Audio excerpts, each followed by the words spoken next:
Step number 6. Remember the myth.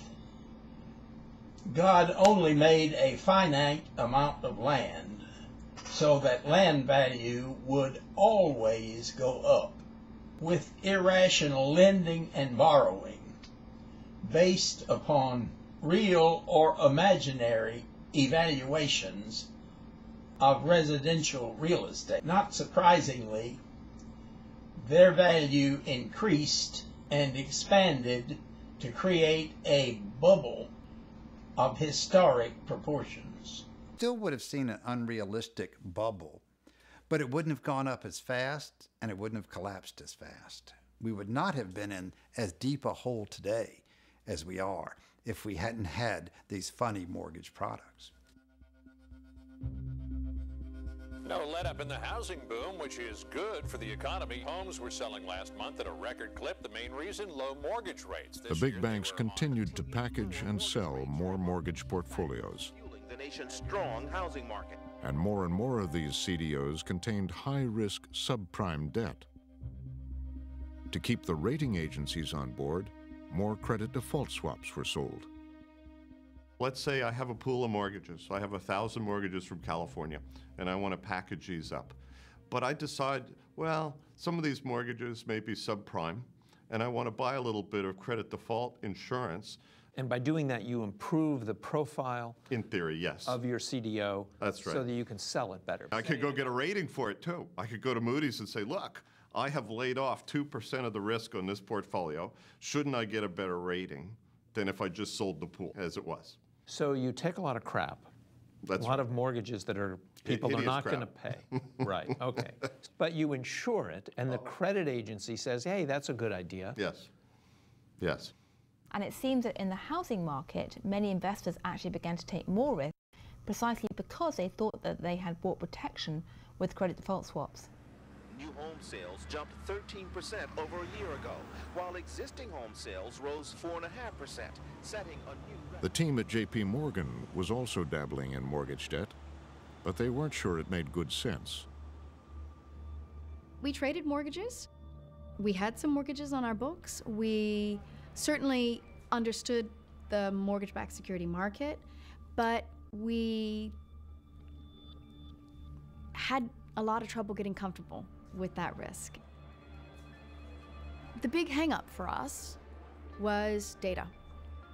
We had years and years of historical data about how corporates performed during business cycles, but we didn't have that much data about how retail mortgages performed during different business cycles. We knew how much money people said they were making. We saw that UBS and Merrill Lynch had securitized products earnings that were growing faster than ours. And we asked ourselves the question, what are we doing wrong? What are we missing? Have we not figured out how to lay off some of this risk? And honestly, we couldn't figure it out. What we never imagined was that those other firms weren't doing anything at all. They were just taking the risk and sitting with it. Sales of new single-family homes shot up. The first wave of J.P. Morgan bankers who had developed these original ideas in the 1990s, when they saw what was starting to happen, essentially other banks were taking these ideas and applying them in ways that they'd never expected. Some of them began to get very worried. We were just about to say done on a transaction. We had a global phone call and we were discussing the risk that we were about to do, and we had discussed it over and over and over, and finally someone on that phone call said, I'm nervous. Twice as many home buyers are getting adjustable mortgages. A huge increase in We almost had stopped thinking and stopped reassessing the risk as we went along. The reason is they are And suddenly we found ourselves with a product that was vastly different from where we started. with an adjustable rating ordinance. And every little tweak along the way, we had all said, oh, that's okay, that's okay, that's okay, until suddenly we all looked up and said, hang on, it's not okay. The world is still living with a lot of big unresolved problems. Other banks were not so cautious. Storm clouds on the horizon. They aggressively sold subprime CDOs to customers all over the world. London became a second beachhead for their trading and sales operations. Stock markets on the rise, and economic statistics turn encouraging. The City of London actually did yeoman service in creating some of the nastier structures. They did this offshore These were not SEC registered deals. These were all private placements, so they were going through the legal loopholes.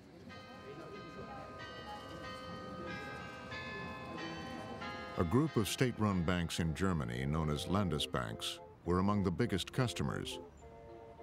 Desiree Fixler, who worked at J.P. Morgan, says she was amazed by these banks' appetite for subprime mortgages.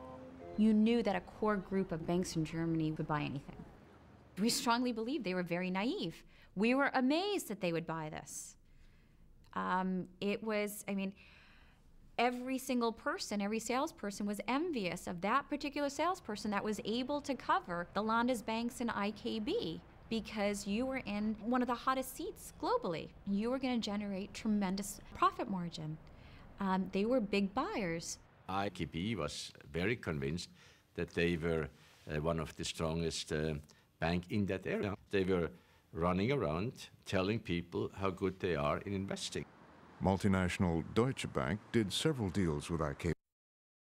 Did you think at the time that your products were helping IKB, that these were good things for them to buy? Yeah, absolutely. Otherwise, we wouldn't have manufactured these products and sold it to them. So you were bullish on subprime mortgages in the U.S.?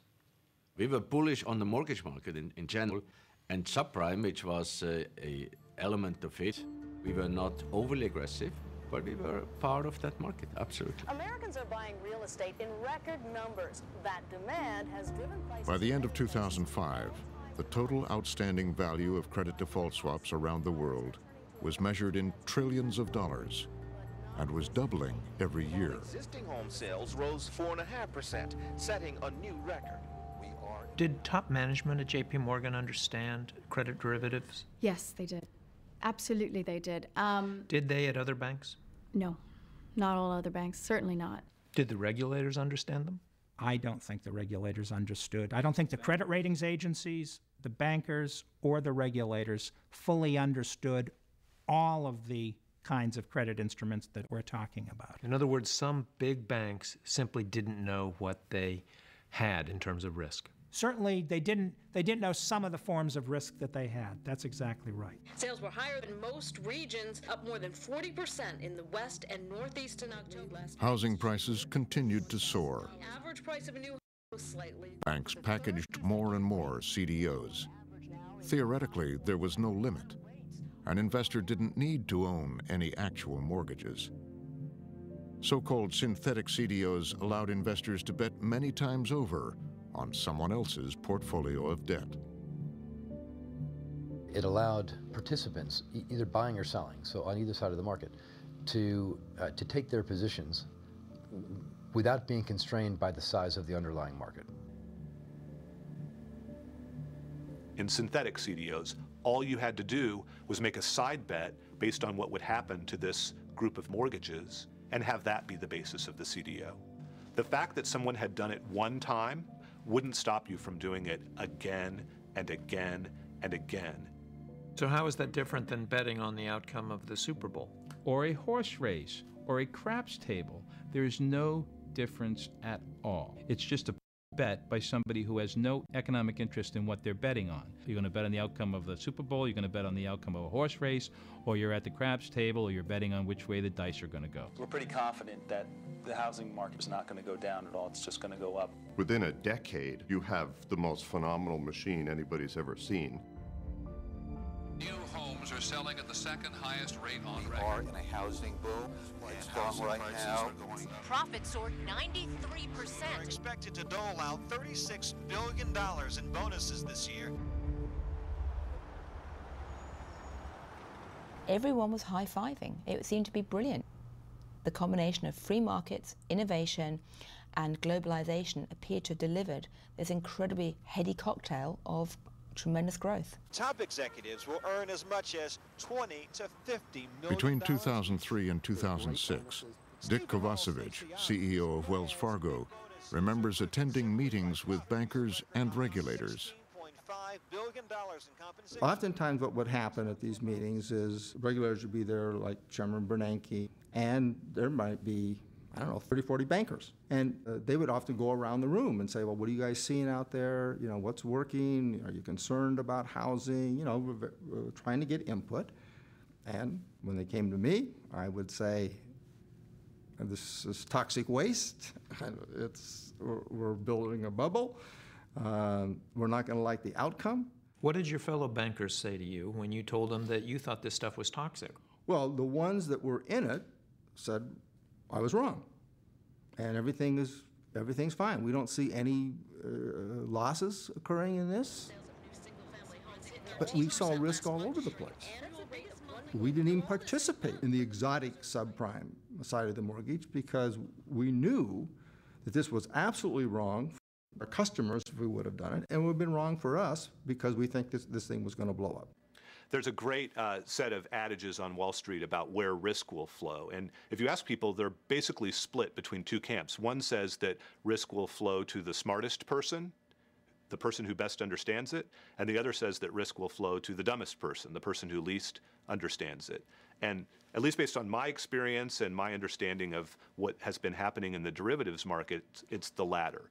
I was amazed at the interest on the part of investors to invest in a product that was highly complex and very risky on top of it. So let me get this straight. You were first to the party. You developed this tranching of stuff. That's right. And writing credit default swaps on it. But now everybody else has jumped into the game. Everybody wants to do it. But your team decided to stop.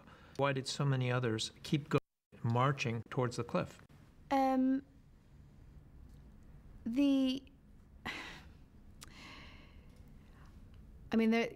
Look, very simply, there are certainly some investors, some banks, some borrowers who are a bit greedier than they should be. Goldman chief Lloyd Blankfein will take home $53 No one wanted the party to end. an estimated 40. Most banks believed housing prices would never go down, let alone crash. To imagine losses of that severity required very significant assumptions about the path of the economy, which were just not in people's mind. So it required things like assuming that house prices in the United States fell by 25%. People weren't thinking that way. And as long as house prices never fell, then these risks would never come home to roost. And that ultimately was obviously very flawed logic. As interest rates rose early this year, home sales slowed, and after years of record appreciation, businesses and individuals do as well, and the cost of borrowing is going up.